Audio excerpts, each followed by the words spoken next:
देश के सबसे पसंदीदा और सबसे अनोखे डिबेट के शो देश की बहस में मैं दीपक चौरसिया अपने तमाम दर्शकों का, अपने पैनलिस्ट का और मेरे साथ जुड़ने वाले तमाम लोगों का सादर अभिनंदन करता हूं, सादर नमस्कार करता हूं, वंदन करता हूं। कोरोना काल है, इसलिए आप एहतियात जरूर बरतें, क्योंकि सभी ने कहा है जान है तो जहान है और मारने वाले से बचाने वाला अच्छा होता है। लेकिन ऐसे समय भी अगर राजनीति हो तो क्या कहेंगे?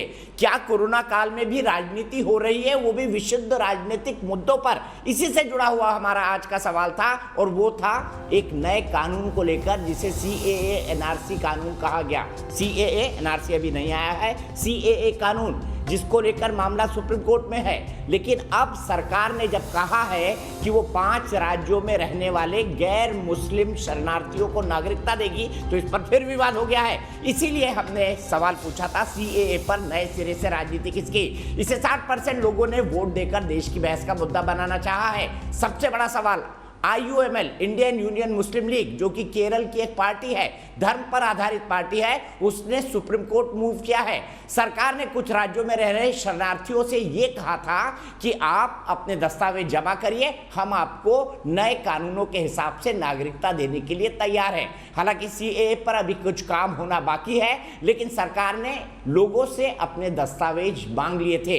इसी के खिलाफ मुस्लिम लीग नाम की पार्टी अब सुप्रीम कोर्ट पहुंची है। उनका कहना है कि इससे मुस्लिमों को वंचित रखना देश के सेक्युलरिज्म पर आघात है। इससे ही जुड़े मामले CAA को लेकर भी सुप्रीम कोर्ट में चल रहे हैं। हमने देखा था CAA और NRC को लेकर कैसे देश भर में विरोध प्रदर्शन हुए थे और तब तक चलते रहे जब तक कोरोना काल आ नहीं गया और उन्हें जबरदस्ती हटाना नहीं पड़ा। ऐसे में जब जान बचाने की भारी संकट पड़ा है, तब राजनीति की बातें सुप्रीम कोर्ट तक कौन ला रहा है? इसी बीच समाजवादी पार्टी के एक सांसद, खुद डॉक्टर है ST हसन, उन्होंने बयान दिया है और बयान कानूनों से जोड़कर दे दिया। उन्होंने कहा शरीयत के कानूनों में बदलाव किया जा रहा है, इसीलिए कोरोना आया, इसीलिए लाखों मौतें हो रही है, इसीलिए जलजला आ रहा है।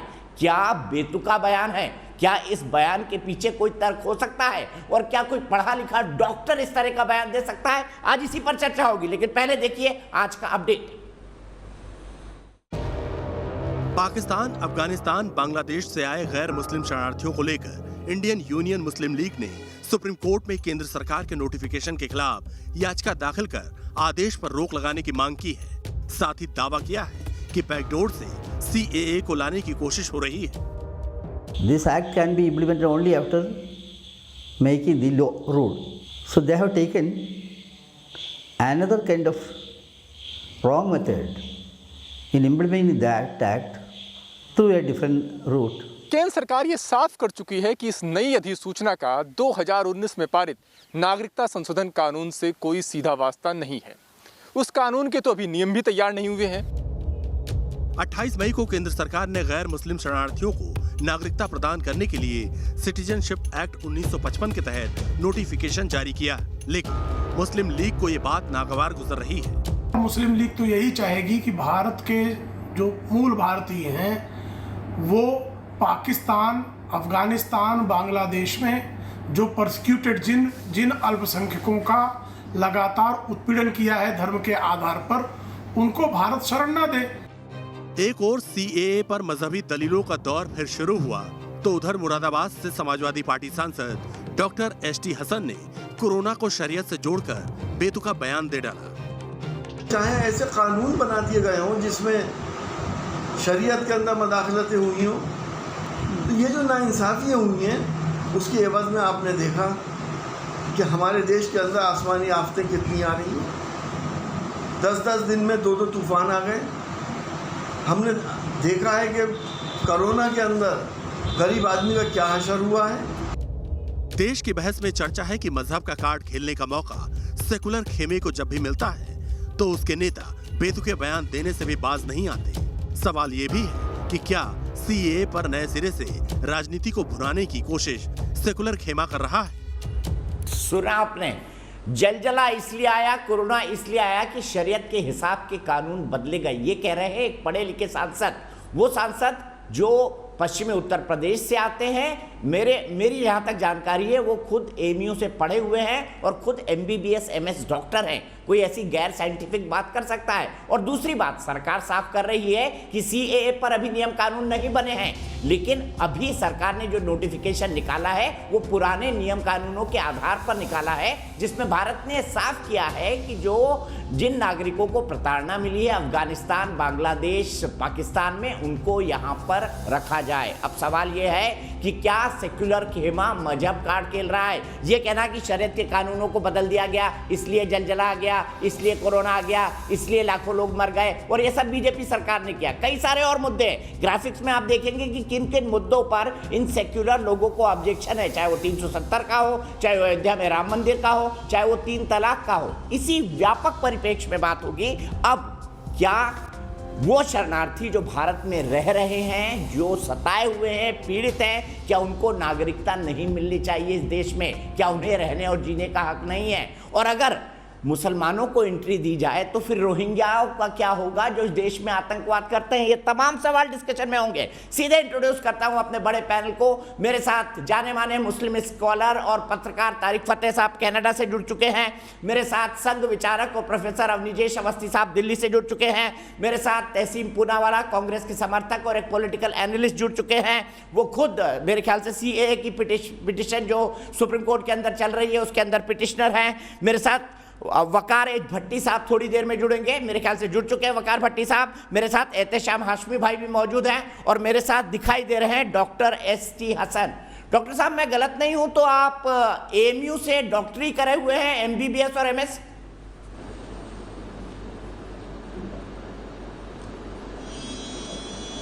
जी हाँ, करे हुए हूँ। हेलो, फिर बताइए, आप ऐसी गैर वैज्ञानिक बात कैसे कर सकते हैं कि शरीयत के कानूनों को तोड़ा मरोड़ा गया तो कोरोना आ गया?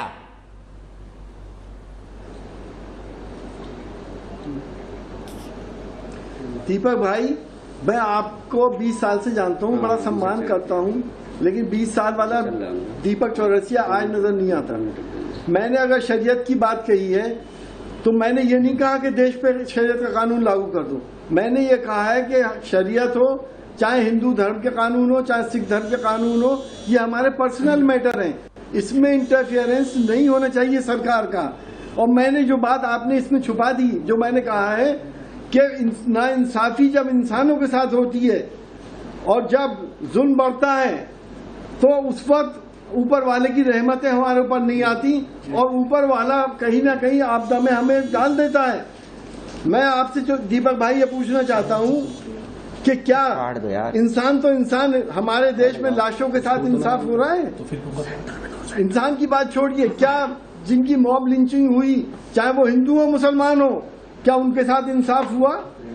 मैं ये पूछना चाहता हूँ कि जो यहाँ पे फसादात हुए, राइट हुए, चाहे दिल्ली का राइट हुआ, डॉक्टर साहब कानून अपना काम कर रहा है, शख्स को 400 चाकू लगे, क्या उसको इंसाफ मिला? डॉक्टर ये बात करते गैर वैज्ञानिक तौर पर कि जलजला इसलिए आया है, कोरोना इसलिए आया है क्योंकि पर्सनल कानूनों के साथ छेड़छाड़ हुई है, ये कहाँ तक न्यायोचित है? आपको तो वैक्सीन लगवाने के लिए बोलना चाहिए, आप वैक्सीन के खिलाफ बोलते हैं।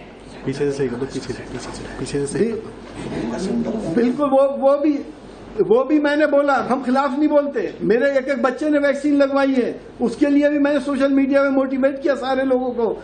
लेकिन दीपक भाई, इस बात को कम्युनलाइज करने की क्या जरूरत है?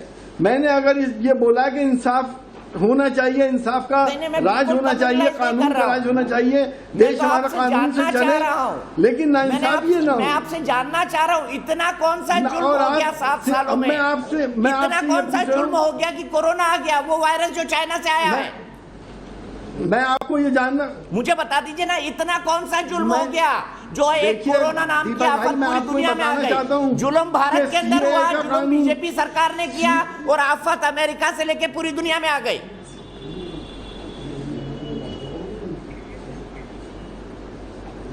मैं आपसे ये कहना चाह रहा हूं कि जो भारत के अंदर, हमारे देश के अंदर जो दुर्गति हुई है, किसी देश में नहीं हुई है। और CAA के कानून में आपको मालूम है कि नाइंसाफी हुई है, खुली भी। इतने बड़े बताइए ना, बताइए, आपने शरीयत से जोड़कर कहा तो शरीयत की क्या दुर्गति हुई है? बताइए जरा, एक्सप्लेन करिए। क्या बांग्लादेश, सुनिए अब आप मेरी बात तो सुन लो। अरे मैं पहले सीए की बात कर लूं। क्या पाकिस्तान से, बांग्लादेश से, नेपाल से अगर कोई मुसलमान प्रताड़ित होकर आएगा तो उसको तो आप नागरिकता नहीं दोगे, बाकी जो आ रहे हैं उनको दे दोगे? क्या यह इंसाफ है? दूसरी बात, दुर्गति आपने देखी, आपने सर 1947 में धर्म के आधार पर देश मारामारी मांगा था, देखी, और जिनको जाना था वो चले गए, जिनको रहना था वो रह गए, तो अब उनके लिए वकालत क्यों हो रही है? लाशों के साथ इंसाफ हुआ, लाशों के साथ इंसाफ हुआ। कैसे कैसे लाशों को नदी में बहाया गया, गंगा की पाकीज़गी को लाशें तो बात की बात है सर, कैसे कुत्तों ने लाशों को कोरोना के बाद की बात है। आप तो कह रहे हैं इतना जुल्म हो गया कि पूरी दुनिया में कोरोना आ गया। जुल्म हिंदुस्तान में हुआ और कोरोना दुनिया में आ गया, मुझे बताइए ना। देखो देखो देखो दीपक भाई, आप एक अच्छे हिंदू हो, मैं एक मुसलमान हूँ। मेरा और मैं समझता हूँ आपका भी ये फेथ है कि दुनिया में जो कुछ भी होता है सर, ये हिंदू वो अपने पैदा मुसलमान की करने बात वाले नहीं, अपने हम पहले पालनहार के भारतीय जरिए हैं। से होता है। अगर वो हमसे नाराज है, हमसे खफा है, तो हमें ये चाहिए। बिल्कुल भारतीय हैं और हम एक उस शक्ति को मानते हैं जिसने मुझे और आपको पैदा किया है। मैं समझता हूँ आप भी शायद ये मानते होंगे।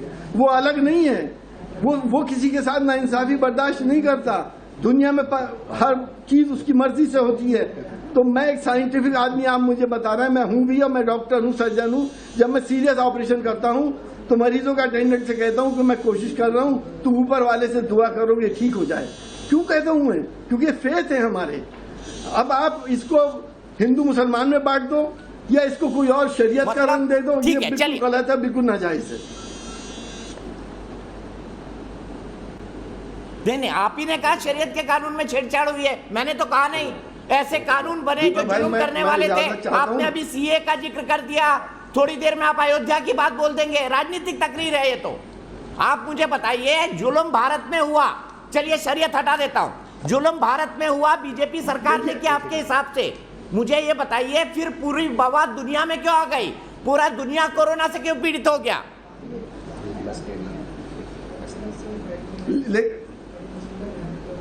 देखिए, सिर्फ सरकार का जुर्म नहीं होता, हमारे अपने पाप और अपने गुनाह भी होते हैं जिसकी वजह से ऐसा होता है। लेकिन पूरी दुनिया में ऐसी सरकार से पाप करने पर आ गए। अभी आप कानूनों की बात कर रहे थे, तो आप मानोगे या इसको भी आप नहीं मानोगे? इसे भी अच्छा दीपक भाई, मुझे कहीं और बैठना, मुझे इजाजत दे सकते हैं? सर एक हसन साहब 1 मिनट रुक जाइए। संजू वर्मा बीजेपी के प्रवक्ता है, वो आपसे कुछ कहना चाहती है, सुन लीजिए हसन साहब। छोड़कर जाइए मत, आपको बताना होगा जुल्म बीजेपी सरकार ने किया और पूरी दुनिया में कोरोना क्यों आ गया। हसन साहब छोड़कर मत जाइए, सुन लीजिए। हसन साहब चले गए।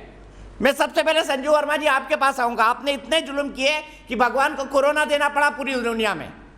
ये तर्क है समाजवादी पार्टी का, जहां तक मैं समझ पाया हूं। कैसे डॉक्टर है, कैसे सर्जन है, मुझे नहीं पता। दीपक जी, ये जो एसटी हसन अपने आप को डॉक्टर कहते हैं, वो भी एलोपैथिक डॉक्टर, मुझे तो ये हास्यास्पद लगता है। आप देखिए, समाजवादी पार्टी की ये प्रक्रिया रही है। अखिलेश यादव ने क्या कहा था कुछ हफ्ते पहले, भाई मैं तो वैक्सीन नहीं लगाऊंगा, ये बीजेपी की वैक्सीन है।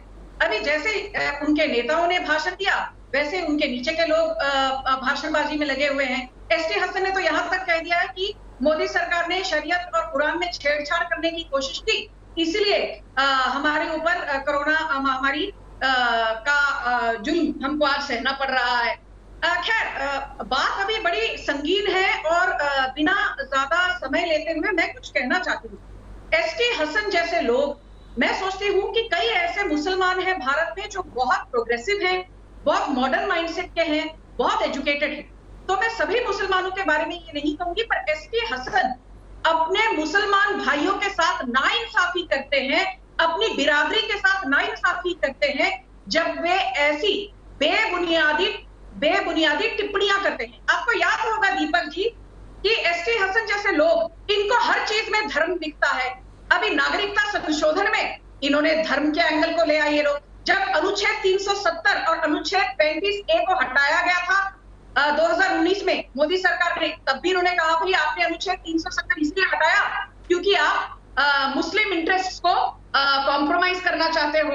फिर इन्होंने ये कहा कि भाई आपने इंस्टेंट ट्रिपल तलाक को इसलिए बैन करने की कोशिश की, हालांकि वो तो अभी बैन हो चुका है और उसको सुप्रीम कोर्ट ने भी इलीगल और अनकॉन्स्टिट्यूशनल ठहराया है।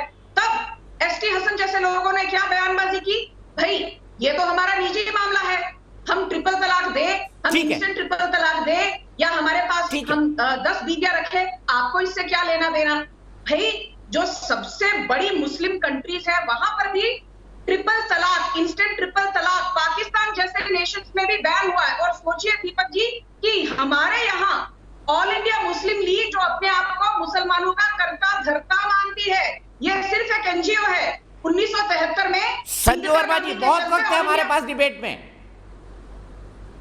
तो मैं यही कहना चाहती हूँ कि हर चीज बहुत वक्त है हमारे पास डिबेट में, एक एक पॉइंट पर आएंगे। पहले ये बयान कितना फंडामेंटली गलत है उसको जानने के लिए मैं सबसे पहले तहसीन पूनावाला के पास चलूंगा। जी, मैं सबसे पहले तहसीन पूनावाला के पास चलूंगा। तहसीन पूनावाला, सीए के खिलाफ आप भी सुप्रीम कोर्ट गए हैं, आपको भी लगता है कि मोदी सरकार ने अन्याय किया है 7 साल में। मैं मोदी सरकार का कोई प्रवक्ता नहीं हूं, मुझे सिर्फ इतना बता दीजिए कि मोदी सरकार ने यह अन्याय किया है 7 साल में। 370 हो गया, धारा 370 और 35 से हो गया, अयोध्या हो गया, 3 तलाक हो गया, उसके बाद अब सीए हो गया, एनआरसी हो जाएगा, ये सब अन्याय है। तो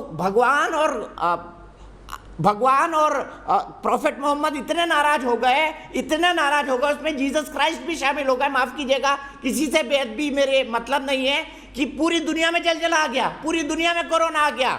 ये अलीगढ़ मुस्लिम यूनिवर्सिटी से पढ़े एमबीबीएस एमएस डॉक्टर हैं, मतलब सोचकर मुझे कुछ होता है। जी दीपक जी, सोचकर मुझे भी कुछ होता है कि इस तरह के लोग डॉक्टर जो अपने आप को कहते हैं वो इस तरह की बयानबाजी करते हैं, लेकिन पर ऐसे ही विचारों को आप इंडोर्स करते हैं। दिक्कत ये है ना तहसीम भाई। नहीं सर, आप मेरा एक स्टेटमेंट बता दीजिए जब मैं इस तरह के स्टेटमेंट्स को एंडोर्स करता हूँ।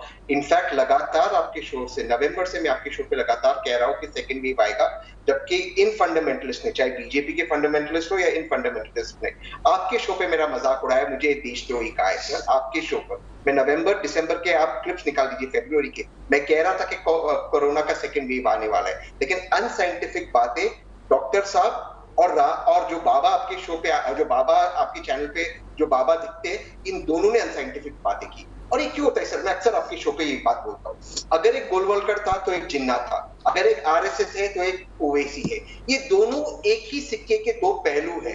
और ये क्यों इस मुद्दे को इस वक्त निकाला गया? क्योंकि आज सुप्रीम कोर्ट ने डांट लगाई केंद्र सरकार को, वो न्यूज में ज्यादा दिख नहीं रहा किस तरह से डांट लगाई, क्योंकि आज सर, और मैं आपके दर्शकों से हाथ जोड़ के अपील करता हूँ, मेरी बात मत मानिए, आप सब अपने अपने मोबाइल निकालिए, लाइपोसोमाल एम्फोटेरिसिन भी देखिए आपको मिल रहा है या नहीं इस मुल्क में। सेंट्रल गवर्नमेंट के नीचे लोगों की आंख बाहर निकल रही, तो आप डाइवर्ट कैसे करोगे? आप डाइवर्ट ऐसे करोगे। अरे तहसीन भाई, चलिए हम कोविड पे बात नहीं कर रहे हैं, आज हम कानूनों पर बात कर रहे हैं। सीएए क्या आप भी खिलाफ है? सीएए क्या आप भी खिलाफ? आज हम कानूनों पर बात कर रहे हैं। क्या सीएए से शरीयत नुकसान में आ गया? बताइए मुझे, सीएए से शरीयत नुकसान में आ गया? बता दीजिए ना मुझे। शरीयत में छेड़छाड़, इसका क्या मतलब ये भी समझा दीजिए। हम एम्फोटेरिसिन बी पे फिर बात कर लेंगे। शरीयत से छेड़छाड़, प्रोग्रेसिव एमबीबीएस एमएस मुस्लिम बोल रहा है, उसके चलते कोरोना आ गया। सर एम्फोटेरिसिन बी पर बात नहीं चाहती हूं, इन्होंने कुछ बोला है सर ऐसे नहीं होगा सर, मैं बहुत संक्षेप में बोल रहा हूँ। एम्फोटेरिसिन बी पर हम बाद में ही बात करेंगे, लोगों की आंख और जान नहीं जा रही है, उस पर बात नहीं करेंगे, हम इन विवादित बातों पर बात करेंगे, क्योंकि बीजेपी के एजेंडा को सूट करता है और उनकी मदद के डॉक्टर साहब जैसे लोग करेगा। अपनी बात समाप्त करता हूँ, क्योंकि यही लोग ये बातें बोल के लोगों को भ्रम फैला रहे हैं कि वैक्सीन मत लगवाओ, 21 दिन बाद मर जाओगे, 40 दिन बाद मर जाओगे। ये वैक्सीन तो गिनीपिग की तरह एक्सपेरिमेंट हो रहा है। कांग्रेस पार्टी के कई नेताओं ने लिखा, ये एक हकीकत है तहसीब, ये एक हकीकत है। ऐसे ही लोग समाज में भ्रम फैलाते हैं, ये मानना पड़ेगा आपको। मैं सीधे संजू वर्मा जी के पास चलूंगा, तहसीब में फिर आऊंगा। 30 सेकंड संजू वर्मा जी के मैं तारीख पते साथ बताऊंगा। सर एक ही लाइन, ठीक है, बोलिए तहसीब, कंक्लूड करिए। संजय जी एक ही लाइन, मैं पूरी तरह से मानता हूं इन लोगों ने भ्रम फैलाया। मैं आपसे कहता हूं, मैं कहता हूं मुझ में गलत है, मैं कहता हूँ ये गलत है। मैं आपसे कहता हूँ कहो कि वो बाबा जो फ्रॉड बाबा आता है वो भी गलत है, जिसने कहा नाक में मस्टर्ड डालो कोरोना मर जाएगा। आप कहो हर्षवर्धन गलत था जिन्होंने कहा होम्योपैथी से कोरोना क्लियर हो सकता है, और जिन्होंने फरवरी 12 को जब मैं आपके चैनल पे था उसने कहा कोविड हमारे मुल्क में कोई बड़ी आपदा नहीं है, उसको भी आप कहो कि गलत है। आप कहिए, मैं कहता हूँ ये लोग गलत है, ये फ्रॉड है। आप कहिए वो बाबा फ्रॉड है। मेरे चैनल पे किसी ने नहीं कहा भाई कोविड हमारे मुल्क में बड़ी आपदा नहीं है। मेरे चैनल को गलत कोट मत करिए सर, हम बड़ी साइंटिफिक बात करते हैं। संजू वर्मा जी से मैं तारिक फतेह साहब के पास जाऊंगा। सर मैं छोड़ दीजिए, मेरे चैनल ने नहीं कहा, मेरे चैनल ने नहीं कहा, माफ कीजिएगा। चलो सर, नहीं आपके चैनल ने नहीं, मैं उस बाबा की बात कर रहा हूं जिसने कहा नाक में। अब आप कौन सा बयान हर्षवर्धन का कोट कर रहे हैं मुझे नहीं पता। गजब बात करते हैं, हेल्थ मिनिस्टर ये बात करेगा। संजू जी मुझे तारिक फतेह साहब के पास जाना है, इसके बाद फिर एहतेसाम भाई और वकार भाई और अवनीजेश जी। दीपक जी प्लीज मुझे एक बार रिबटल करने दीजिए ना मैम, मुझे फिर दूसरी डिबेट के लिए जाना है। दीपक जी कीजिए ना मैम, फैक्स पे कीजिए। आप बोलिए, आपका इंतजार हो रहा है संजू जी। व्हाट्सएप ठीक है। दीपक जी मुझे एक चीज बहुत आश्चर्यजनक लगती है, यहाँ पर डिस्कशन हो रही है कि कुछ कट्टर मुसलमान जो एक कट्टरपंथी सोच रखते हैं, उन्होंने कैसे कोरोना महामारी हो, नागरिक संशोधन कानून हो, बैनिंग ऑफ इंस्टेंट ट्रिपल तलाक हो, अनुच्छेद 370 हटाने का जो कानून लाया गया वो हो, हर चीज में ये लोग धर्म के एंगल को लेके आते हैं। पर मुझे ये बड़ा ताज्जुब होता है कि तहसीलपुरा वाला हर चीज में आरएसएस को घुसेड़ देते हैं, या बीच में ये हिंदू मुसलमानों की डिवाइड के बारे में बात करने लगते हैं, फिर ये बाबाजी लोगों पर चले जाते हैं। तहसीलपुरा वाला आपको ये बता दूं कि पूरे विश्व में जो 10 बड़ी टेरर ऑर्गेनाइजेशंस हैं, ये संजू वर्मा नहीं कह रही, ये कोई बीजेपी वाला नहीं कहता। यूनाइटेड नेशंस ने कहा है दुनिया की 10 सबसे बड़ी जो खौफनाक टेरर ऑर्गेनाइजेशंस है, उनमें से 8 ऐसी हैं जिनका मुस्लिम डीएनए है। ये रेडिकल इस्लामिस्ट ऑर्गेनाइजेशन है, Lashkar e Taiba Islamist, Hizbuddin Mujahideen Islamist, Boko Haram Islamist, Jamaat Dawa Islamist. तो आरएसएस के बारे में भाषण देना बंद करिए। आपको मालूम है केरल में बाढ़ हो, मैं कहता हूं ओसामा बिन लादेन आतंकवादी है, आप कहिए प्रज्ञा ठाकुर है। जम्मू कश्मीर में बाढ़ आई तो आरएसएस के लोग कहता हूं ओसामा बिन लादेन आतंकवादी है। आपने हिम्मत है कि प्रज्ञा ठाकुर है, आपने प्रज्ञा ठाकुर को आतंकवादी और आतंकवाद के लिए, इसीलिए आरएसएस के बारे में भाषण देने की तुम्हारी औकात नहीं है। तहसीलपुरा वाला आरएसएस के बारे में ठीक है। संजू वर्मा जी, आपने अपनी बात कर ली, लेकिन तहसील में व्यक्तिगत नहीं होना चाहता, लेकिन एक फैक्ट आपके सामने रखूंगा। मैं सीधे तारिक फतेह साहब के पास चलूंगा। तारिक फतेह साहब मुझे ये बताइए, एक शख्स जो डॉक्टर है, मेडिकल डॉक्टर है, अलीगढ़ मुस्लिम यूनिवर्सिटी से पढ़ा हुआ है, एमबीबीएस है, एमएस है, मास्टर ऑफ सर्जरी है, ऑपरेशंस करता है, वो कहता है कि शरीयत कानून में छेड़छाड़ हो गई तो कोरोना आ गया, जलजला आ गया। ये क्या सोच है, ये मानसिकता क्या है, मैं समझना चाहता हूं आपसे। देखिए, अगर आप ये उम्मीद कर रहे हैं कि मुसलमान जितना ज़्यादा पढ़ा लिखा हो जाएगा उसमें समझ में आएगी, जो हिस्टोरिकली हमें पता है कि पढ़े लिखे मुसलमानों ने ही बेड़ा गर्क हिंदुस्तान का किया। मोहम्मद अली जिन्ना भी पढ़े लिखे थे, वो लियाकत अली खान जो आपने भेजा वहाँ से चूड़ीदार पजामे में, वो भी पढ़े लिखे थे। जितने सर सैयद और सर अल्लामा इकबाल, ये सब पढ़े लिखे थे। आपने कभी आम मज़ारे से, किसान से कभी घटिया बात नहीं सुनी होगी, चाहे वो पंजाब में हो। मैं सिंध में भी रहा हूँ, पंजाब में भी रहा हूँ, तुर्की में भी रहा हूँ, सब जगह देखा है कि हमारा मुसलमानों का चैलेंज ये है कि हम में जब ज़रा थोड़ी सी अकल या पढ़ने की काबिलियत आती है तो हम ढूंढते हैं बैक पैसेज।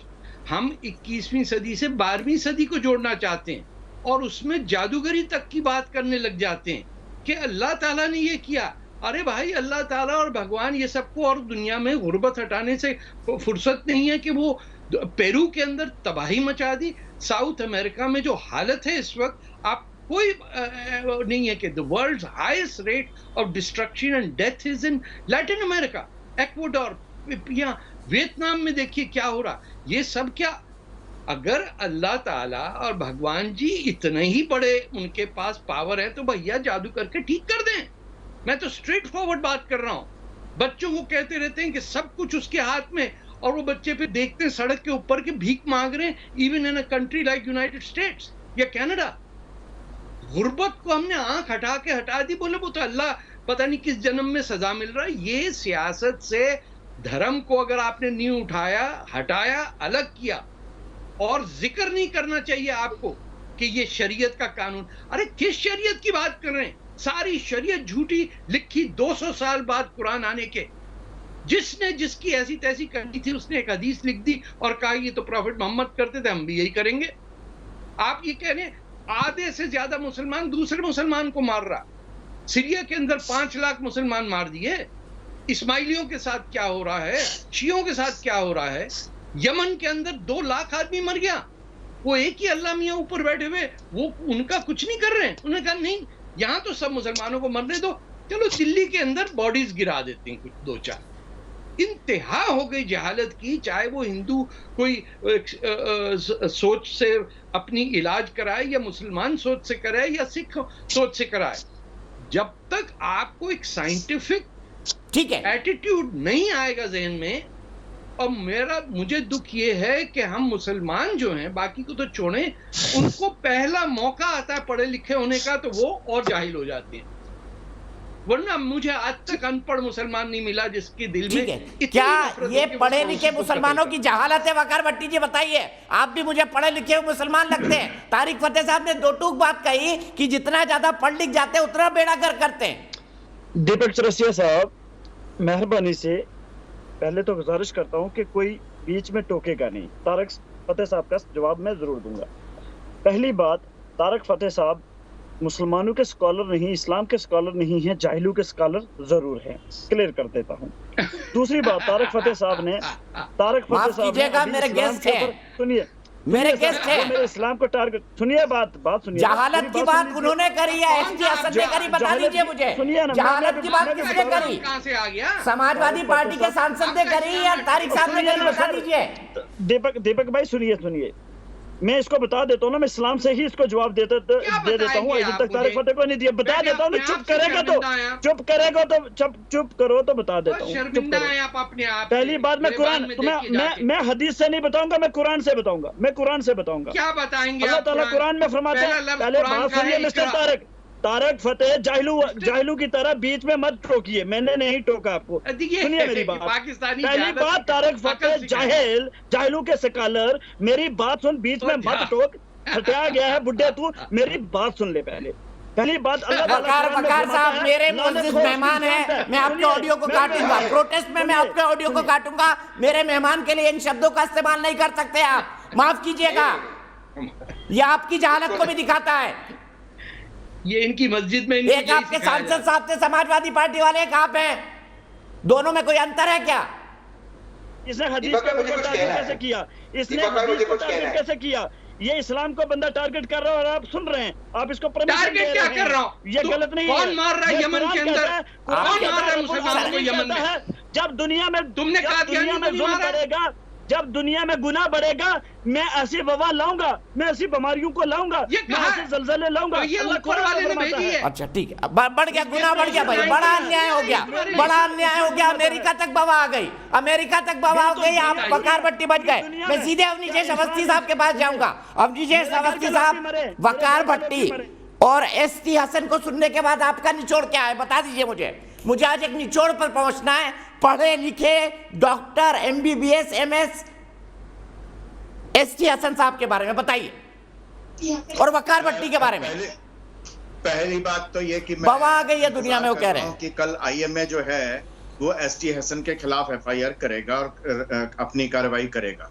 पहली बात तो ये कि अगर IMA में वाकई इतनी सच्चाई, ईमानदारी और उसूलों के प्रति संकल्पबद्धता है तो वो कल ST हसन के खिलाफ क्या कार्रवाई करता है मुझे देखनी है। पहली बात तो ये। दूसरी बात ये कि ये पहली बार नहीं है, ST हसन साहब नहीं, एक वो समाजवादी पार्टी के सांसद थे, शायद बर्क हैं, जिन्होंने कहा था नपुंसक हो जाता है आदमी। समाजवादी पार्टी के अध्यक्ष शफीकुर रहमान बर्क, ये बीजेपी, हाँ जनाब शफीकुर रहमान बर्क, बीजेपी की वैक्सीन है सर, बीजेपी की वैक्सीन है, मैं नहीं लगवाऊंगा। जब मेरी सरकार आएगी तब लगवाऊंगा, कोरोना की तब तक वेट करें। और ये तमाम लोग, तहसीम हो या कोई हो, इन्होंने आज तक कोई उसके खिलाफ ना कोई बयान दिया, ना उसकी निंदा की, ना उनसे माफी मांगने की अपेक्षा की, ना बयान वापस लेने की मांग की। अलीगढ़ में एक नर्स जो कर रही थी उसके खिलाफ कोई ट्वीट नहीं है, मैंने विपक्षी दल के नेता का कोई ट्वीट नहीं देखा मैंने। दीपक, सबसे महत्वपूर्ण बात यह है, ऐसे समय में जिस समय सब पूरे देश को एकमुष्ट होकर के इस लड़ाई के खिलाफ लड़ना चाहिए था, एकमुष्ट होना चाहिए था, रोज कोई ना कोई कमी निकालना। योगी आदित्यनाथ जिस तरीके से उत्तर प्रदेश के एक एक जिले में घूमे हैं, काबिले तारीफ है। WHO तारीफ कर रहा है। न्यूयॉर्क टाइम्स में एक खबर छप जाए उसको तो रीट्वीट करते हैं, लेकिन अगर WHO तारीफ कर रहा है या कहीं किसी मैगजीन में तारीफ छप गई हिंदुस्तान की, वो कोई विपक्षी दल रीट्वीट नहीं करता, वो अपने देश की तारीफ नहीं मानता। मर रहे हैं, जाने दे रहे हैं। भैया कौन बोल रहा है ये बीच में? मैं बोल रहा हूँ, वकालत भट्टी बोल रहा है। यूपी में कीड़े मकोड़ों की तरह लोग मर रहे हैं, जो वकाल गंगा भरी हुई है, बोलने पर बुड्ढा कहता है, लकड़ियां कम हो चुकी हैं, लकड़ियां कम हो चुकी हैं, लकड़ियां शमशान में जगह नहीं है। आप अपना पॉइंट बना, मैं उत्तर प्रदेश पर नहीं जाना चाहता हूँ, मैं आज शरीयत पर रुकना चाहता हूँ। कौन बाबा लेकर आया इस पर बात करना चाहता हूँ। अभी जयपुर रुक जाइए एक मिनट के लिए, वकार भट्टी जी आप भी रुक जाइए। मेरी एक दर्शक नेहा गुप्ता जयपुर से जुड़ गई है। नेहा जी क्या कहेंगी हसन साहब के बयान पर? देखिए, जो CAA मैं देखती हूँ, लॉजिकली अगर देखा जाए तो ये जो प्रताड़ित हमारे कुछ भाई बहन हैं उनको सपोर्ट प्रोवाइड कर रहा है, ना कि किसी से कुछ छीन रहा है। तो हम इसको इस नजर से ना देखें कि ये किसी से कुछ छीन रहा है। ये तो वो बात हो गई कि अगर दो पर्सन साथ में है, एक से आपने कहा बहुत सुंदर लग रहा है, दूसरा बोले इसका मतलब कि मैं बदसूरत लग रहा हूँ। इसका मतलब ये नहीं कि दूसरा बदसूरत लग रहा है। हम अगर ये पहल की है इंडिया ने कि जितने प्रताड़ित लोग हैं उनमें से कुछ लोगों को एटलीस्ट ये कदम आगे बढ़ाया है कि हम इनको सपोर्ट करेंगे, हम इनको इतने सालों से जो वो परेशान है उनकी प्रॉब्लम का सॉल्यूशन करेंगे। वो तो होने दीजिए, फिर आप कहिए कि हाँ हमारा भी आप कुछ सॉल्यूशन कीजिए। और अगर आपको ऐसा लगता है कि वो ऑलरेडी प्रताड़ित है तो क्यों नहीं नेबरिंग कंट्री। ठीक है, आज एग्री करता हूं मैं आपकी बात से। एक खूबसूरत दिख रहा है तो दूसरा बदसूरत है, ये जरूरी नहीं है। बढ़िया बात कही आपने, बड़ी गहरी बात कही नेहा जी, बहुत बहुत शुक्रिया। मैं सीधे चलूंगा यहाँ से एहतेशाम हाशमी जी के पास। एहतेशाम हाशमी जी, आप भी पढ़े लिखे हैं, आप भी मुझे बता दीजिए, ST हसन साहब MBBS MS, शरीयत के कानूनों से छेड़छाड़ हुई तो कोरोना आ गया, जलजला आ गया। आप एग्री करते हैं उनकी इस बात से?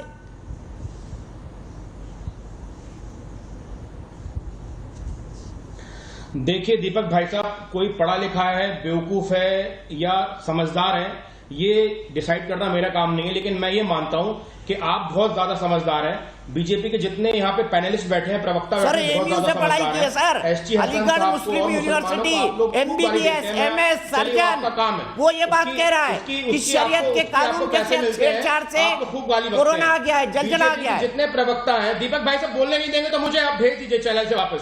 दीपक भाई से मुझे बोलने का मौका नहीं मिलेगा तो मुझे यहाँ से जाने दीजिए फिर। I am sorry. नहीं बिल्कुल नहीं जाइए सर, आप अपनी भड़ास जी भर के निकालिए। मैं तो सवाल पूछ रहा हूँ, सवाल का जवाब दे दीजिए। मैं भड़ास नहीं निकाल, सवाल का जवाब दीजिए, बोलिए पर सवाल का जवाब दीजिए पहले, फिर मैं बोलूंगा। मेरा जब टाइम हो मुझे 3 मिनट दे दीजिएगा बस। सवाल का जवाब दे रहा हूं, आप मुझे मौका दीजिए। ये बीजेपी के जितने पैनलिस्ट हैं, ये मौलाना आजाद, सुल्तान हैदर, अशफाकुल्लाह खां साहब, हसरत मोहानी के बारे में कभी नहीं बोलते हैं। ये लोग क्यों नहीं बोलते हैं? क्योंकि ये दिखाता है कि इनके दिल में मुसलमानों के लिए कितनी नफरत भरी है। सर जमाना ST हसन जैसे साहबों का है आजकल। हजारों मैट्रिक टन ऑक्सीजन ले सकते हैं, लेकिन वहां क्या जो मुस्लिम बंदा है उसको आप सिटीजनशिप देने से डरते हैं। दीपक भाई साहब, जितने बीजेपी के पैनलिस्ट बैठे हैं, RSS के पैनलिस्ट बैठे हैं, इन्होंने कभी शिक्षा पे, एम्प्लॉयमेंट पे, बेरोजगारी पे बात नहीं करी। इन्होंने सिर्फ हिंदू मुस्लिम पे बात करी और देश की जो हिंदू मुस्लिम गंगा जामनी तहजीब है उसको खराब करने की बात करी। 50 लाख लोग हिंदुस्तान में मर गए, जिनमें से ज्यादातर लोग ऑक्सीजन की कमी से मरे हैं। आप अपने हिंदुस्तानियों को तो बचा नहीं पा रहे, बाहर से आप शरणार्थियों को लाके इंडिया में रखने की आंकड़ा कहां से लाया? पहले अपना घर 50 लाख का आंकड़ा कहां से आया? देशान जी बताइए, सोर्स कोड कर दीजिए। आप क्यों झूठ बातें बोल रहे हैं? माफ कीजिएगा, आप 50 लाख लोग मारे गए, आंकड़ा कहां से आया? मुझे भी सोच बता दीजिए। मैं भी ब्रेकिंग न्यूज चलाऊंगा सर। आपको मैं भी ब्रेकिंग न्यूज चलाऊंगा सर। पाकिस्तानी मुसलमानों से दिक्कत है दीपक भाई साहब, आपको पाकिस्तानी मुसलमानों से दिक्कत है, पर पाकिस्तानी कुत्ते को बुला के आप हिंदुस्तानियों पे ऊपर भौंकने के लिए बोलते हैं, तब आपको प्रॉब्लम नहीं होती है। माफ कीजिएगा एहतेशाम जी, इस लैंग्वेज को मैंने अलाउ करूंगा अपने चैनल पे। आपको तुरंत माफी मांगनी होगी, आपको तुरंत माफी मांगनी होगी, आपको तुरंत माफी मांगनी होगी शब्द के लिए, आपको तुरंत माफी मांगनी होगी शब्द के लिए, आपको तुरंत माफी मांगनी होगी शब्द के लिए, आपको तुरंत माफी मांगनी होगी शब्द के लिए।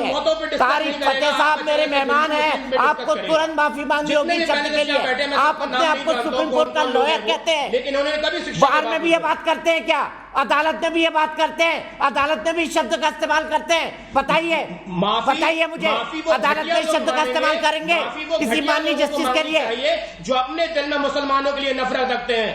आप जब तक माफी नहीं मांगेंगे ये बहस आगे नहीं बढ़ेगी। हिंदुस्तान की आन और बान शान के लिए अपनी जान देने को तैयार है दीपक भाई साहब। ऐसे प्रेम शुक्ला जी बता दीजिए, सच्चे हिंदुस्तानी मुसलमान बताइए। नजर आ रहा है पाकिस्तान का, ये पाकिस्तानी कुत्ते को समझा लो। उनमें उन घटिया पैनलिस्टों में से एक आप भी हैं, उन घटिया पैनलिस्टों में से एक आप भी हैं। Dog don't have any right to abuse us like this. उन घटिया पैनलिस्टों में एक आप भी हैं एहतेशाम भाई। बिल्कुल नहीं हूं मैं शिक्षा पे बात करता हूं, मैं रोजगार पे बात करता हूं, मैं जिन लोगों की जान गई इन पे बात करता हूं। आप ही कह रहे हैं घटिया पैनलिस्ट बिठाते हैं, उन पैनलिस्टों में एक आप भी हैं, तो आप अपने आप को घटिया कह रहे हैं। क्या मैं आपके लिए नहीं कह रहा हूँ। प्रेम शुक्ला जी के पास चलता हूँ। प्रेम शुक्ला जी बताइए कोई हकीकत है एहतेशाम जी की बात में कि हिंदुस्तान में इतने मुस्लिम स्वतंत्रता संग्राम सेनानी हुए हैं?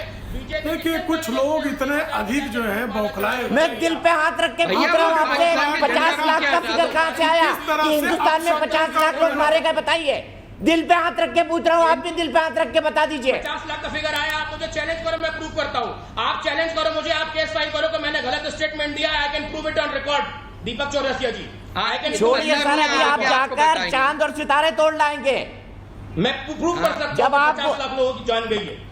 दीपक प्रेम शुक्ला जी बताइए, 50 लाख का फिगर, अब ये नया फिगर भी मार्केट में डोलने लगा है। 50 लाख का फिगर बताइए। अब नीचे जी आ रहा हूं आपके पास। दीपक दीपक जी जब मूर्खता प्रेम शुक्ला जी तो भयंकर हरकतें करती है, भयंकर बयान देती है। बात करेंगे तो जवाब आपको फिर भयंकर हरकतें और भयंकर बयान, भयंकर शब्दावलियों का प्रयोग, अपशब्दों का प्रयोग, कोई तर्क सम्मत बात नहीं।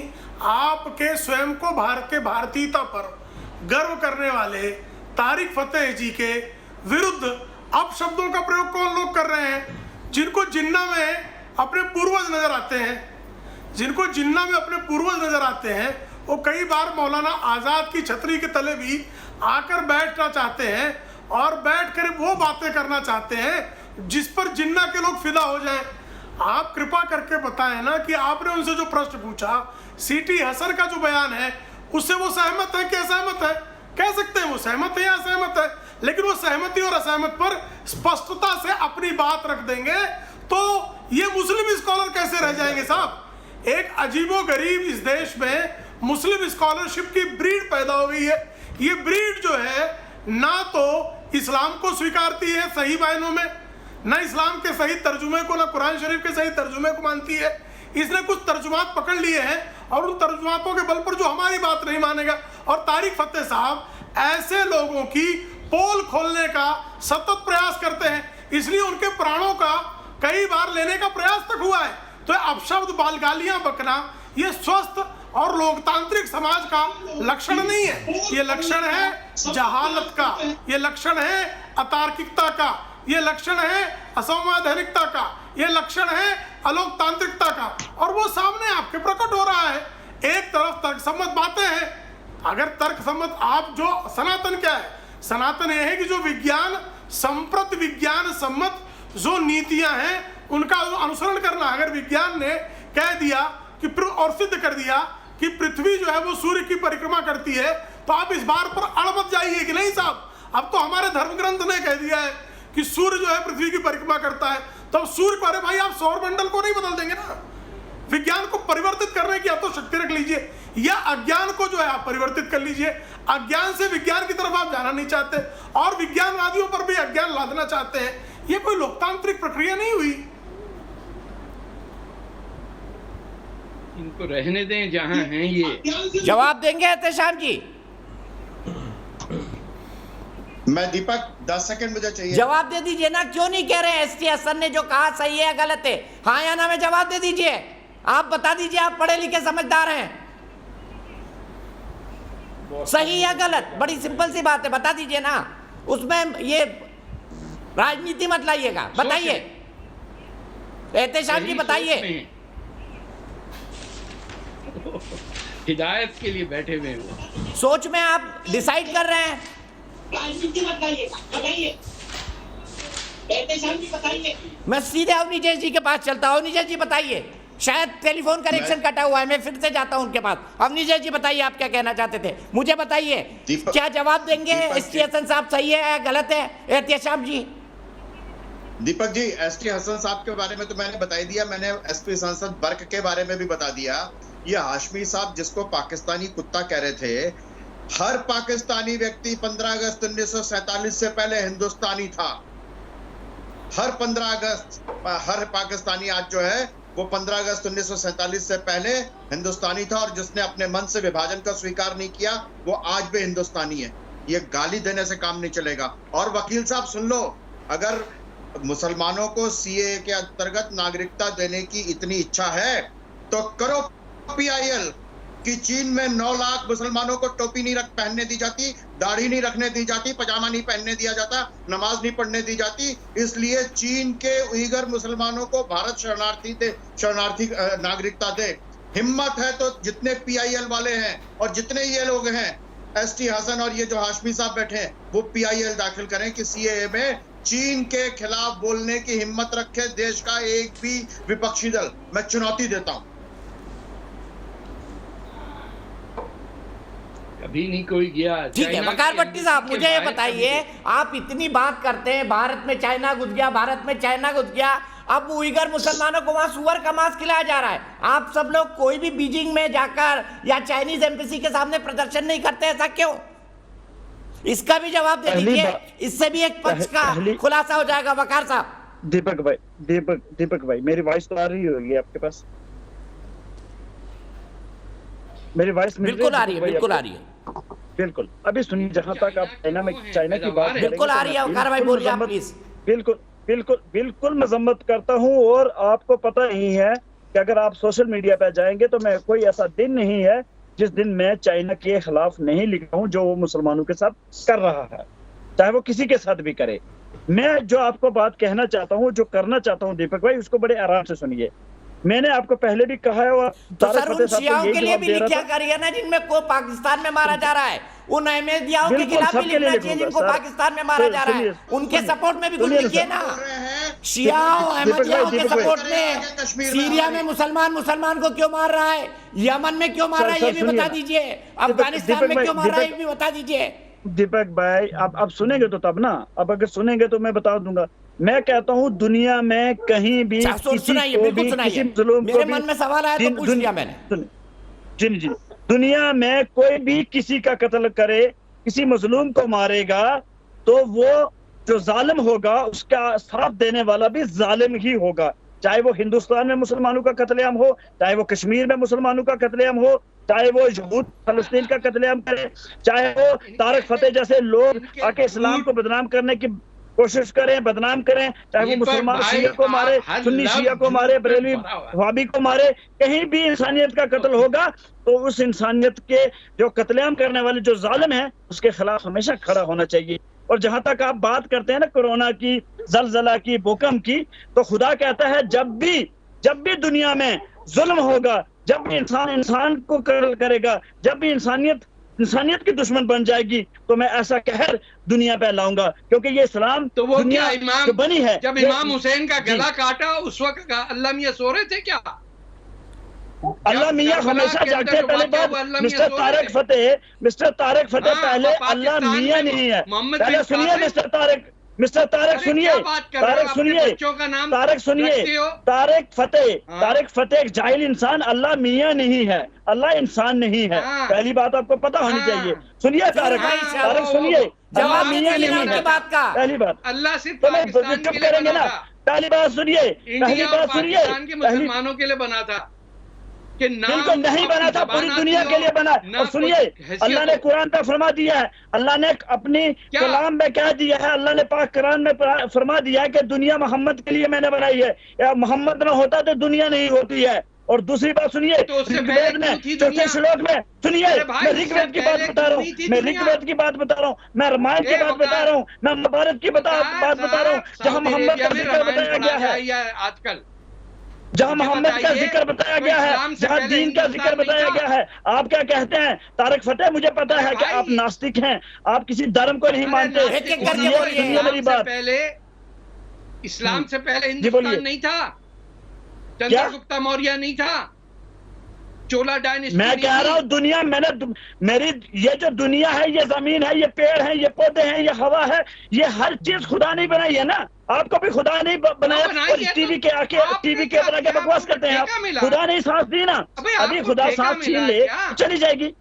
है क्या मिला? क्या मिला के बैठे हुए हो, वहाँ बैठे हुए कार्य और भाई में और तारिक फतेह, बिल्कुल मैं कहता हूँ ना, रब्बुल आलमीन एक है, जो ऋग्वेद कहता है ईश्वर अल्लाह एक है, एक ही अल्लाह की इबादत करे, एक ही अल्लाह की बंदगी करे, इसमें कोई गुनाह नहीं है। जब अल्लाह की एक ही अल्लाह की एक ही ईश्वर की जब बंदगी करने लग जाओगे, पूरी दुनिया में इस्लाम आ जाएगा। ऋग्वेद जब लिखा गया था, ऋग्वेद जब लिखा गया था क्या ये दोनों शब्द थे? बिल्कुल है, बिल्कुल है, दोनों शब्द मैं कह रहा हूँ क्या इस्लाम का रिटर्न हिस्ट्री है 1400 साल से पुराना? बताइए, इस्लाम का क्या कोई रिटर्न हिस्ट्री है 1400 साल से पुराना? बताइए ना। इस्लाम जब आदम अलैहि इस्लाम आए तब से इस्लाम आया दुनिया में, जब पहला पैगंबर आया, पहला इंसान आया, तब से इस्लाम आया। ठीक है, मैं इस पर बहस करूंगा, प्रेम शुक्ला जी के पास जाऊंगा और उनसे पूछूंगा ये सवाल कि रिटर्न हिस्ट्री ऑफ इस्लाम कितनी साल पुरानी है? 1400 साल पुरानी है, उससे ज्यादा। सीधे में चलता हूँ, विकास मेरे दर्शक आगरा से जुड़ गए। विकास क्या कहेंगे समाजवादी पार्टी के सांसद के बयान के बारे में? इससे ज्यादा हास्यास्पद कोई बयान हो ही नहीं सकता। पढ़े लिखे लोग अगर ऐसी बातें करेंगे तो फिर बाकी जाहिलों की तो बात छोड़ ही दीजिए। और मैं एक जो सवाल है मेरा वो ये है कि ऐसी अपॉर्चुनिटी तो पाकिस्तान को भी देनी चाहिए और बांग्लादेश को भी देनी चाहिए कि अगर किसी देश में मुसलमान अपने आप को बहुत अच्छा फील नहीं कर रहा, सुरक्षित फील नहीं कर रहा, तो उनको वहाँ की नागरिकता दे देनी चाहिए। और हिंदुस्तान में भी अगर मुसलमान अपने आप को सेफ फील नहीं कर रहे तो उनसे रिक्वेस्ट करें कि हमें वहाँ बुला लें। यही तो हिंदुस्तान कर रहा है ना। क्या परेशानी है फिर उसमें? अगर जो गलती पार्टीशन के टाइम पे, लेकिन सर मैं बता दूं, सीएए पाकिस्तानी मुसलमान को नागरिकता लेने से नहीं रोकता है, उसके लिए अलग कानून है, अलग प्रक्रिया है। विकास जैन जी, सीएए पाकिस्तानी मुसलमान को नागरिकता लेने से नहीं रोकता है, लेकिन उसके लिए अलग कानून है, अलग प्रक्रिया है। इस पर फिर कभी बहस करेंगे। मुझे एक ब्रेक के लिए रुकना है, ब्रेक के बाद आ रहा हूं वापस। तो देश की बहस में हम बात कर रहे हैं एसपी सांसद डॉक्टर एसटी हसन के बयान के बारे में। उन्होंने कहा कि शरीयत के कानून में फेरबदल किया गया, जिसके चलते जलजला आया, जिसके चलते कोरोना आया। सवाल ये है कि कोरोना तो पूरी दुनिया में आया है, अगर नाइंसाफ़ी हिंदुस्तान में हुई है तो ये बलवा पूरी दुनिया में क्यों आ गया? लेकिन इसका उनके पास कोई जवाब नहीं था, वो उठकर चले गए। फिर से अपने पैनल को इंट्रोड्यूस करता हूँ। तारिक फतेह साहब मेरे साथ हैं, प्रेम शुक्ला साहब मेरे साथ हैं, वकार भट्टी साहब मेरे साथ हैं, अनुराग भदौरिया ने भी जुड़ना था लेकिन समाजवादी पार्टी का मामला है। मैं पूछूंगा अनुराग भदौरिया कहाँ हैं, उनको टेलीफोन पर भी लेने की कोशिश करूंगा। मेरे साथ ही साथ इसके अलावा प्रेम शुक्ला जी भारतीय जनता पार्टी के स्पोक्स पर्सन हैं। लेकिन फिलहाल रोहन मेहरा ग्रेटर नोएडा से मेरे एक दर्शक जुड़ गए हैं। रोहन क्या कहेंगे इसके बारे में? एहतेशाम भाई भी आ गए हैं, एहतेशाम आसमी जी। रोहन भाई क्या कहेंगे आप इस बयान के बारे में? सबसे पहले तो मैं आपका धन्यवाद कहूंगा दीपक चौरसिया जी, आपने प्रत्यक्ष रूप से आम जनता को एक मंच प्रदान किया है जिससे वो अपने विचार रख सकते हैं। पहले तो आपका धन्यवाद, चैनल का धन्यवाद। देखिए, तो बात अगर ये की जाए कि सिर्फ शरीयत के कानूनों में छेड़छाड़ करने से या एक पार्टी के कुछ ना कुछ अलग करने से जो कोरोना कोविड फैला है, तो ये बिल्कुल अवैज्ञानिक बात है। इसका कोई तर्क नहीं है, कोई तार्किक आधार नहीं है। अगर बोलने से पहले आप थोड़ा सा सोचेंगे तो कहीं से भी आपको लगेगा नहीं बोलना चाहिए, इतने पढ़े लिखे होने के बावजूद।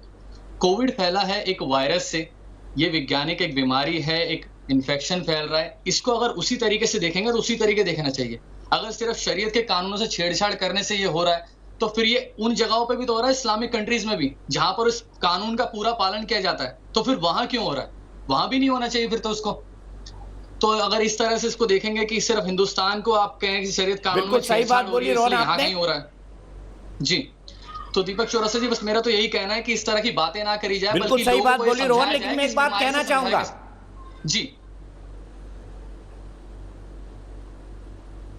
जी, एक बात मैं आपको कहना चाहूंगा रोहन, आप जैसे लोग हैं तभी हम हैं। अगर हमारे दर्शक ही ना होंगे तो हम टीवी चैनल निकाल कर करेंगे क्या? इसलिए पहला आपका बहुत बहुत शुक्रिया जो आप लोग अपना कीमती वक्त निकाल कर हमसे जुड़ते हैं, हमसे बात करते हैं। हम चाहते हैं कि जो भी बहस हो, जो भी मुद्दा हो, वो पूरे देश में उस पर बात हो और पूरे देश का एक विचार बने, एक नैरेटिव बने। आप हमसे जुड़े रोहन, आपने अपना वक्त निकाला, इसके लिए आपका भी बहुत बहुत शुक्रिया। सीधे मैं चलता हूं अपने पैनल के पास। वकार साहब ने कई सारी बातें कही थी तारिक साहब के बारे में। तारिक साहब, आप हमारे गेस्ट हैं, आप जब भी बुलाए आ जाते हैं, मैं आपका बहुत सम्मान करता हूं। माफ़ी चाहूंगा जो कुछ शब्दों का इस्तेमाल हुआ, मैं अपनी तरफ से माफ़ी मांगता हूं, चैनल की तरफ से माफ़ी मांगता हूं। अब मैं कहना चाहता हूं इन आर्ग्यूमेंट्स पे आप क्या कहेंगे? देखिए, ये गालियां वालियां पड़ती रहती हैं, ये कोई नई बात नहीं है। ये मैं पाकिस्तान में जन्म मैंने पाया, मैंने सब देखा है कि ये जो जहन में एक फतूर है गज़वा हिंद का कि हनूद और यहूद को जब तक दुनिया भर में कत्ल नहीं किया जाएगा और ख़त्म नहीं किया जाएगा, उस वक्त तक यौम क़यामत नहीं आएगी। आपके हिंदुस्तान की हर मस्जिद में जुम्मे के दिन ये दुआ मांगी जाती है कि या अल्लाह हम मुसलमानों को कौमुल काफरीन पे फतह नसीब करे। कोई इस पे आवाज़ नहीं उठाता है, कोई कहता नहीं आगे से। अब मसला ये है कि ये दुआएं तो चल रही हैं, ये तो ईसाइयों ने भी मांगी हैं, ये रिलीजियस डोमेन के जो मुमलिकतें थीं, जिस ज़माने में नेशन स्टेट नहीं था, ये कुछ जेब देता था कि चलो भाई फ्रांस से चलो क्रूसेड जा रहे हैं, जाके मारपीट करके आते हैं यरूशलेम में, ये सब होता था। मुसलमान इंटेलिजेंशिया ने आज तक नेशन स्टेट को एक्सेप्ट नहीं किया। आप उसको सिर्फ इस तरह देखिए कि अलीगढ़ मुस्लिम यूनिवर्सिटी से आज भी आप मोहम्मद अली जुना की तस्वीर नहीं हटा सकते। क्यों? एक साइड जो है वो जिहाद फी सबीलिल्लाह के जहन से आई है, वही तैमूर की जो थी सोच कि चीन के काफिरों पे हमला किया जाए या हिंदुस्तान के, तो उसने अपनी किताब में लिखा कि पता चला कि हिंदुस्तान में पैसा बहुत है, तो बजाय कि उन्होंने कहा मुझे ख्वाब आया है, रसूलुल्लाह ने कहा कि काफिरों की पिटाई हो जाए। तो ये तो आज तक हर वो शख्स जिसने सर काट के पिरामिड्स बनाए मुल्तान से लेके दिल्ली तक, अब यहाँ बदनाम रखा भी जा रहा तैमूर का। ऐसा नहीं कि पाकिस्तान में औरंगजेब नहीं होता, भट्टी साहब भी रखते हैं। सारी अपनी अपनी ओरिजिन, हर एक हमारी माँ हिंदू थी। वो इसलिए मैं कह रहा हूं कि कोई औरतों की फौज नहीं आई यहां पे। हम पैदा ही नहीं हो सकते जब तक के हमारी माँ हिंदू नहीं थी, चाहे औरंगजेब हो या अकबर हो या कोई भी हो यहां पे। ये इस बात से इनकार करके और अपना सैयद लगा के और नकवी और जैदी और वो बना के कि हम अरब से आए हैं, हम अफगानिस्तान से आए हैं, और ये घटिया हिंदू काले रंग के लोग सब्जी खाने वाले, ये मैं आपको इंटरनल गुफ्तगू बता रहा हूं मुसलमानों की, कि ये तो क्या है, एक मुसलमान 10 को मार के खा जाए। हम तो गोश्त खाते हैं, ये करेले सब्जी खाते हैं, पालक खाने वाले लोग हमारा क्या मुकाबला करेंगे? अरे बोलने दे, आपके अंदर की बात बता रहा हूँ। को गालें दे रहे हैं दीपक भाई, आपने माफी भी मांगी। देखो आपको हिंदू, मेरे हिंदू भाई को, मेरे सनातन भाई को काला कह रहा है, काला सांड हाथी क्या क्या बोल रहा है। देखिए दीपक भाई, क्या किया तुमने? तुमने 65 में क्या किया? दीपक भाई माफी मांगनी चाहिए, क्या किया? इसको माफी मांगनी चाहिए दीपक भाई। खामोश करें दीपक भाई, ये हिंदुओं को गालें दे रहा है दीपक भाई। हिंदू भाई को गालें मैं नहीं सुन सकता दीपक भाई, बहुत अरे भाई देते हो भाई। अगर ऐसी कोई बात होती तो मैं ही टोकता, अगर ऐसी कोई बात होती तो मैं ही टोकता। आप उनकी बात सुन लीजिए, उनको कंक्लूड करने दीजिए, उसके बाद आप क्यों रहते शाह भाई के बाद आऊंगा। तारिक साहब कंक्लूड करिए। माफी मंगवाइए पहले। देखिए इन्होंने माफी किससे मांगना? मोहम्मद अली जिन्ना की ऐसी अब्यूज लैंग्वेज इस्तेमाल किया, माफी मांगनी चाहिए इससे। अरे है माफी मांगनी चाहिए। आप मोहम्मद अली जिन्ना के कीड़े, ऐसा कोई शब्द नहीं बोला उन्होंने। यहाँ से बोला हिंदुस्तानियों को गाले दिए, इन्होंने हिंदुस्तानियों को गाले दिए, हिंदुओं को गाले दिए, हिंदुओं को गाले दिए। गलत बोला, गलत बोला, बात करते हैं। तारक फतेह माफी मांगी भाई है। ना माफी आपने मांग, हिंदुओं को गाली दी। बोलना बंद करो। कौन है? मैं मुसलमानों झूठ बोलना बंद करो। तुम्हारे माफी मांगी है। आपने हिंदुस्तानियों को गाली दी है, माफी मांगी आप। और आपने तुमने दी है। काले गोरे चले मैं सीधे अवनीजय जी के पास चलता हूँ, मैं थर्ड एम्पायर बन जाता हूँ। अवनीजय जी बताइए क्या कोई गाली दी है? और दूसरी बात मुझे ये भी बताइए अवनीजय जी, माफी मांगी है। इतने दुनिया में क्या इस्लाम का रिटर्न हिस्ट्री 1400 साल से पुराना है? क्या मिलता है? जो ऋग्वेद का जिक्र किया कि ऋग्वेद में लिखा गया था कि अल्लाह और ईश्वर दोनों बराबर है, क्या लिखा हुआ है ऋग्वेद में? बिल्कुल वकार भट्टी ने कहा था। मतलब बता, सुनिए ईश्वर का वकार भट्टी, अब सुन लो वकार भट्टी, सुन लो क्या सुने। एकमात्र देश में कश्मीर में मुस्लिम बहुल होने के कारण 5 लाख परिवारों को निकाला गया। एक आदमी नहीं बोला अपनी औरतों को, बहनों को, माताओं को छोड़ जाओ यहाँ पर, ये बोला गया। वकार भट्टी, शर्म आती है यहाँ पर? ये राजनीति मत करो मेरे हिंदुओं को, ये मत बोलो यहाँ पर, ये प्रोपेगेंडा, ये मत बोलो। आज प्रोपेगेंडा है, कोई अपना घर छोड़ के जाता है, तुम छोड़ के भागो ना अपना घर, झूठ मत बोलिए, अपना घर छोड़ के भागो, अपना झूठ मत बोलिए, घर छोड़ के भागो अपना। हिंदू को नहीं निकाला। सबसे बड़ी बात यह है, सबसे बड़ी बात यह है कांग्रेस ने कि यहाँ पर जहाँ पर कश्मीर पे आज तक नहीं बोले। और तारिक फतेह साहब ने सही कहा कि जिन्ना की बात करने वाले आज तस्वीर लगाते हैं ना, कहते हैं जिन्ना ने नहीं किया पार्टीशन, और जिन्ना वहां का प्रधानमंत्री बना जाकर के, वहां का राष्ट्रपति पाकिस्तान का सदर बना जाकर के। अरे ये यहाँ पर ये राजनीति अब चलने वाली है नहीं, यहाँ पर राजनीति वकार चलने वाली नहीं है। तुमने कश्मीर से निकाला और एक हिंदुस्तान का आदमी गंगा जमनी तहजीब की बात नहीं की। कौन? हाशमी साहब ने किया? कोई कोर्ट में केस किया कोई आज तक? उससे पूछे आप, कोई किसी ने PIL डाली? किसी ने PIL डाली? किसी ने? बोलिए जगमान से निकालिए उसको बाहर। जगमान से पूछिए। हिंदुस्तान की राजनीति में यह चलने वाला नहीं है। बिल्कुल साफ सी बात है। एक साफ सुन लो, किसी का तुष्टिकरण नहीं होगा, सब बराबर है, सब बराबर है, तो किसी का तुष्टिकरण नहीं होगा। किसी भ्रम में, अभिमान में रहने की बात नहीं है। गजवाए हिंद की बात जो सोचते हैं वो भूल जाए। गजवाए हिंद बिल्कुल ठीक है, मैं आप दोनों को रोकता हूँ। वकार भाई जब आप स्टाइल पे तेज बोलते हैं ना, और मैं अवनीजय जी को भी बोल रहा हूँ, आपकी आवाज फट जाती है, दर्शकों को नहीं सुनाई पड़ती है। प्लीज इस टेक्निकल पॉइंट को समझिए। आप सब लोग टेलीविजन को बहुत अच्छी तरह समझते हैं, एक दूसरे पर मत बोलिए। मेरे साथ मेरे दर्शक जुड़ गई हैं, शक्ति शर्मा जी महिला हैं, इंदौर से जुड़ी हैं। शक्ति जी के नाम पर मत जाइएगा। शक्ति जी मुझे बताइए क्या कहेंगे पूरे विवाद के बारे में? हसन साहब ने जो कहा है कि कहां से कोरोना आया, उन्होंने तो उत्पत्ति बता दी इसकी। सर जहाँ तक इस विषय पे मैंने विचार किया है, ये भारत के बाहर से आया है और हम सब जानते हैं कि ये चाइना से आया है।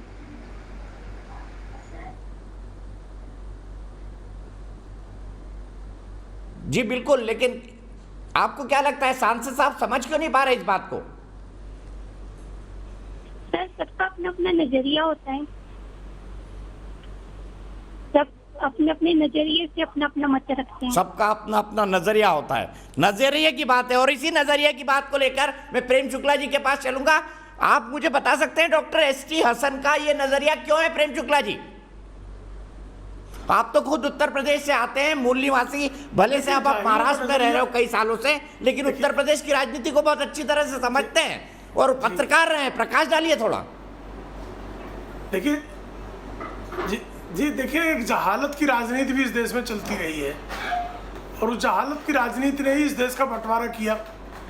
और हर जहालत की राजनीति को यहाँ पर उलमा के नाम पर उस पर जो उलमा चस्पा किया जाएगा, इस्लामिक स्कॉलर कहा जाएगा, पढ़ा लिखा वर्ग बताया जाएगा।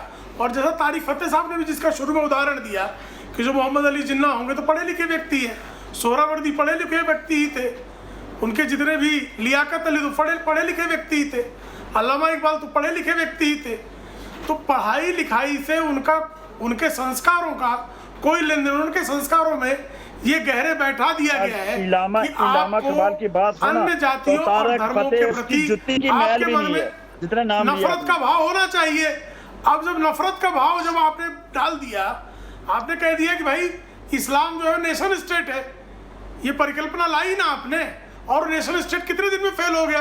बांग्लादेश 25 साल में भी आप नहीं चला पाए ना, आप रजत जयंती सिल्वर जुबली भी उस इस्लामिक स्टेट की नहीं बना पाए ना, जो आपने पाकिस्तान नाम का मुस्लिम नेशन स्टेट बनाया। उस नेशन स्टेट को आप 25 वर्ष भी मजहब के नाम पे नहीं टिका सके। और जब आपसे सवाल पूछा जाता है कि यमन में क्यों कत्लेआम हो रहा है, इराक में क्यों कत्लेआम हो रहा है, सीरिया में क्यों कत्लेआम हो रहा है, अफगानिस्तान में क्यों कत्लेआम हो रहा है, पाकिस्तान में आप जो है मस्जिदों में खड़े जो लोग सजदा में खड़े हैं उनको बम से क्यों उड़ा दे रहे हैं।